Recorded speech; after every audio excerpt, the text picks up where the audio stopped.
Hello, listeners. This is Kat. Welcome back to Put Your Hands Up Podfic. This will be the continuation of Little Acts of Kindness. This will be Part 7, Chapter 7, entitled Home Sweet Home. Hisashi smiled at the sight of the little listener, laughing in pure joy, and Shota was snickering. It had been a few hours since he left, and he hoped that his husband hadn't just told embarrassing stories of him. Nomuri and Tensei had some highly embarrassing moments as well. It took a moment, but finally Midoriya noticed him. The boy quieted down a bit, but didn't instantly become nervous, which was a huge improvement. It seemed the boy was starting to realize that Hisashi wasn't like his previous English teacher. Hisashi had also noticed that the boy liked to see his eyes, perhaps because it was one of the most noticeable differences between him and that other English teacher. So he had already changed into civilian wear, hair tied back into a loose bun. He looked at his husband, who gave a small nod, scooting over to make room on the hospital bed. He beamed, giving finger guns to his husband as he went over and sat down next to him. Using their relationship to help put Midoriya at ease was a brilliant plan from Shota, and it was working. Midoriya no longer flinched at his mere presence, didn't curl up nearly as much. "How are you?" he asked. "Tired," Shota deadpanned. "I brought you and the kiddo a snack," he said, smiling. Hisashi saw them look at him, and he pulled out a couple of jelly packets from his pocket. "Midoriya, catch," he warned the boy before tossing it over. The boy caught it and gave him a hesitant smile. "Thank you." He opened the juice packet and held it up for his husband to sip down. Hisashi glanced over to the kid to see him looking at the packet hesitantly. "Something wrong, little listener?" No," the boy said quickly. Shifting a bit, the boy looked him in the eyes, and Hisashi kept the gaze, seeing how the boy was working on saying something. I never had one of these before." Shota coughed in disbelief from next to him. "You've never had a jelly packet?" Shota repeated, a slight note of horror in his voice. Hisashi resisted the urge to grin, knowing his husband practically lived off of jelly packets and coffee. Never." "Well, go ahead. What flavor did you give him, Hisashi?" "Apple." "I'll have to bring the other flavors so Midoriya can try them all and find his favorite," Shota said with a nod, earning a surprised look from Midoriya. "Huh?" Hisashi chuckled. "Shota is obsessed with these packets. He considers it a travesty that you haven't had them before." "I can speak for myself, you know." "Of course," Hisashi agreed, earning a glare from Shota. Midoriya looked at the jelly packet and opened it, carefully lifting it up and taking a sip. He blinked, his eyes widening. "It's good," he muttered in surprise. He may not be able to see it, but Hisashi knew his husband was smirking. "That they are," Shota agreed, taking another drink of his, finishing it off. "Anyways, the school day's over now, so we'll be taking you to your home." Midoriya looked up, tilting his head. But I take the train?" "Not while you're healing, little listener," Hisashi stated, his eyes meeting Midoriya's again as he said. "We don't want to risk something happening to you on the way home. We'll also be picking you up in the mornings to make sure you get to school safely." The kid fell silent, taking another small sip of the jelly packet. "Okay," the kid agreed after a moment in a quiet voice. "If you don't feel comfortable with us taking you home, I'm sure we can ask All Might, or one of the other teachers to take you home," Shota spoke up. You two are fine." Hisashi beamed, giving finger guns at the kid. "Are you ready to go home now, then? Or do you want to stay here a little longer?" The kid finished the last of the jelly packet. We can go." Hisashi nodded, and the three made their way out of the room. He led the kid to his car and opened the door to the passenger seat and back seat for Shota and Midoriya. "I never want to have my arms broken again," Shota grumbled. He chuckled. "I don't mind. Means I get to take care of you." The glare his husband gave was burning. "Though I do miss that handsome face of yours," he added with a wink. "Hisashi!" Shota snapped out, and he knew his husband was flustered. He chuckled as he closed the door for Shota, and then walked around to the driver's side. He got in and turned on the radio, playing something upbeat that he hummed along with, seeing how the kids seemed to relax with the music playing. After a half-hour drive, he pulled up at Midoriya's apartment complex. "All right, kiddo, we're here." He eyed the building, not seeing an elevator. "Does your apartment have an elevator?" No." "Stairs it is, then," he said as he got out, seeing that Midoriya had started to get out as well. The boy sent him a confused look. "I'm not letting you walk up the stairs by yourself. What if you trip and fall?" Midoriya's eyes widened at that, watering a bit, and Hisashi started to panic before the boy said, "Thanks." Now Hisashi was the one confused. "You're welcome." he returned hesitantly, not sure what the kid was thanking him for. Midoriya just walked to the stairs, not offering anything to help clarify what he meant. The boy paused at the bottom of the stairs. Is something wrong? How? The boy asked, looking at the stairs and then down to his crutches. Put both your crutches under one arm and grab the railing with the other. Keep the crutches on the step where you're standing, then you step up with your stronger leg. He looked and saw the kid paying attention to him, so he continued. Push down on your crutches, and then step up with your weaker leg. Once both feet are on the same step, bring your crutches up to that step. Rinse and repeat. He watched, standing carefully a step behind the kid, and at a bit of an angle as the kid started to walk up the stairs. Luckily, the boy's apartment was only on the second floor, instead of any higher. Hisashi saw the kid dig through his pocket, pulling out a keychain with a key and a small All Might figurine. The kid pushed the key in before frowning. It's unlocked, the boy mumbled. Midoriya took the key out and opened the door. Hisashi watched as the boy paled a bit. Auntie? Izuku, you're finally here. What took you so long, rascal? A blonde woman appeared in the doorway, almost startling Hisashi as she looked like a female version of Bakugo. The woman looked at Midoriya. Oh, I see. Her head turned. Oi, brat! Why the hell didn't you tell me Izuku was injured? Shut up, you old hag, Bakugo's voice yelled back. Carefully, Hisashi reached into one of his pockets and activated the recorder, having a feeling that he was about to have a conversation that Shota would want to hear. The woman moved out of the doorway, and Izuku entered.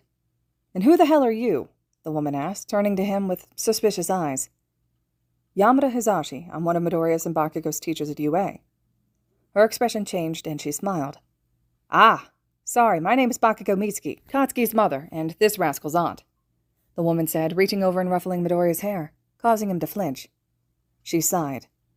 Really, Izuku? Sorry, the boy apologized. Hisashi's smile fell a bit at that. May I come in? I need to speak with Mrs. Midoriya about the incident. Mrs. Bakugo frowned, nodding. Of course, but I have to warn you that Inko-chan is, well, disabled, poor woman.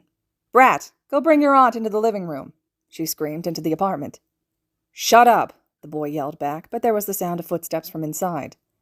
Mrs. Bakugo pointed to one of the seats, and then she sat next to Izuku, who shifted, a look of discomfort on his face. The woman sighed. So why are you here in person instead of just calling like the school did for me? Due to Midoriya's injuries, we figured it would be safer to make sure he was accompanied by the school's personnel. We did call Mrs. Midoriya to let her know he was injured and had to stay in the nurse's office overnight for observation. At that moment, Bakugo walked in, standing next to the walking corpse that was Midoriya's mother. Her eyes were still empty, and she walked and sat down in one of the chairs. What are you doing here? Bakugo questioned in a contempt-filled tone with narrowed eyes. Respect your teacher, brat, Mrs. Bakugo snapped. Hisashi cleared his throat before Bakugo could respond and started to explain what happened at the USJ and how Midoriya got injured to save a teacher's life. Good job, rascal, Mrs. Bakugo praised, patting Midoriya's head, getting another flinch as the boy looked down. If only you were more confident. I'm sorry, Midoriya apologized. Stop apologizing. You're trying to be a hero, aren't you? Midoriya nodded, still not looking up. Mrs. Bakugo glared. Speak up. Have you ever seen a hero who can't speak properly? No, Midoriya answered, his stuttering worse. Hisashi's smile fell at the sight of the boy, who looked like he was trying to escape. His eyes were watering, but Midoriya wasn't letting his tears fall. Excuse me, but what do you think you are doing? Hisashi questioned, his voice icy. The woman looked at him confused. Trying to get the rascal to stop being a wimp. Bakugo snorted. Deku will always be a crybaby. Midoriya flinched at that, raising one of his arms to scrub at the tears. What you were doing is not helping him at all, Hisashi started, preparing to go on a rant. And what would you know, huh? A, I'm a teacher for teens. I know when a tough love approach is necessary and when the kid needs a different approach. B, I'm a pro-hero. I recognize the signs of trauma which come from bullying and other such events. C, I'm not the parent of one of Midoriya's main bullies. Midoriya's eyes went wide in surprise, looking at him in a sort of stunned disbelief. The woman looked enraged. Katsuki is not a bully. Hisashi just calmly raised an eyebrow, wearing one of Shota's "Are you done yet?" faces. Mrs. Bakugo turned to Izuku. Well, aren't you going to defend Katsuki? I don't need that damn nerd standing up for me. Shut up, brat! Izuku started to say something, but he was stuttering so badly that nothing could be made out. Speak clearly, rascal, Mitsuki scolded Izuku, tugging his ear. The boy's green eyes met his, filled with misery, and Hisashi just wanted to hug the poor kid. He watched as the boy opened and closed his mouth, but nothing came out. You've gone mute again, haven't you? Midoriya nodded, looking ashamed. Go to your room while I finish this chat with your teacher, then, Mrs. Bakugo said, practically spitting out the word teacher as she glared at him. Midoriya stood up, quickly hobbled out of the room on his crutches. Why would you ever insinuate that Katsuki bullies Izuku? Those two are best friends, even if my brat is a bit of an idiot when showing it. Ma'am, were you not informed about the incident that happened at the start of this week? Mrs. Bakugo's anger seemed to fade as confusion replaced it. She frowned. My husband mentioned something about Katsuki having to take anger management lessons, but he didn't tell me the specifics. I see. There was a battle simulation exercise and Bakugo and Midoriya fought each other. Bakugo nearly killed Midoriya, despite the teacher of the class telling him to stop. Hisashi informed the mother, watching as Bakugo seemed to sink down into his chair a bit. I still have the video on my phone if you would like proof. The woman nodded, and Hisashi carefully kept his face blank of the glee he felt. So what if he was maybe a bit biased? Against Bakugo, he wanted to see him get more than the little slap on the wrist the school had decided on. He pulled up the video and showed it to Mitsuki, who paled and then became enraged, before her expression went cold. I see. Thank you for bringing this to my attention. Izuku, there's a meal in the fridge for you and Inko-chan. The woman hollered into the house as she stood up, one arm tightly gripping Bakugo's. She looked at Inko. I think it's best if I go now, but I'll come visit you again in a couple of weeks. Okay, Inko replied, face blank of any emotion. Mrs. Bakugo's gaze turned sad. Hisashi stood up and gave a nod. Thank you for your time.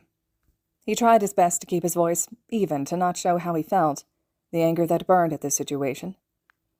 I'll be saying goodbye to Midoriya, then I will take my leave. Mrs. Bakugo nodded, and Hisashi went further into the house, finding a door that had Izuku's name hanging on it. He knocked. A moment later, and Izuku opened the door, his cheeks red and puffy, and he was wiping away tears. Hey, little listener, I'm going to go now. Will you be all right? Midoriya nodded. May I ruffle your hair? He asked carefully. The kid hesitated, then gave a nod.